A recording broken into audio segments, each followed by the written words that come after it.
Hello everyone, আবার একটা recipe নিয়ে চলে এসেছি। সেটা হলো নিরামিষ এঁচোড়ের কারি। তার জন্য দেখো, এঁচোড়টাকে আমি অল্প একটু লবণ দিয়ে বয়েল করে নিয়েছি, আর আলুগুলোকেও বয়েল করে অল্প একটু হলুদ দিয়ে ভেজে তুলে রেখেছি। আর একটা পেস্ট বানিয়ে নিয়েছি। তার জন্য নিয়েছি বড় সাইজের একটা টমেটো, কাঁচা লঙ্কা, শুকনো লঙ্কা, আদা, গোটা জিরে আর গোটা ধনে দিয়ে তারপর কড়াতে তেল গরম করে তাতে বয়েল করে রাখা এঁচোড়গুলো দিয়ে ভেজে নিতে হবে। দিয়ে দিয়েছি পরিমাণ মতন লবণ ও হলুদ।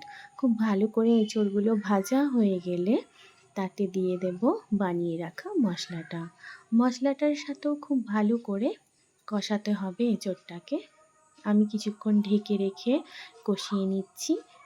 কষানো হয়ে গেলে দিয়ে দেব ভেজে রাখা আলুগুলো দিয়ে দেব সামান্য একটু গরম জল। তারপর আরও কিছুক্ষণ কষাবো এঁচোড় আর আলুটাকে মশলাটার সাথে। তারপর দিয়ে দেব ভাজা জিরের গুঁড়ো আর গরম মশলার গুঁড়ো। তারপর আরও কিছুক্ষণ কষিয়ে নিয়ে দিয়ে দেব পরিমাণ মতন জল দিয়ে আরও কিছুক্ষণ ফুটিয়ে নিতে হবে, 5-10 মিনিট মতন। তাহলেই রেডি হয়ে যাবে এই নিরামিষ এঁচোড়ের কারিটা। কেমন লাগলো কমেন্ট করে জানিও। দেখা হচ্ছে পরের ভিডিওতে।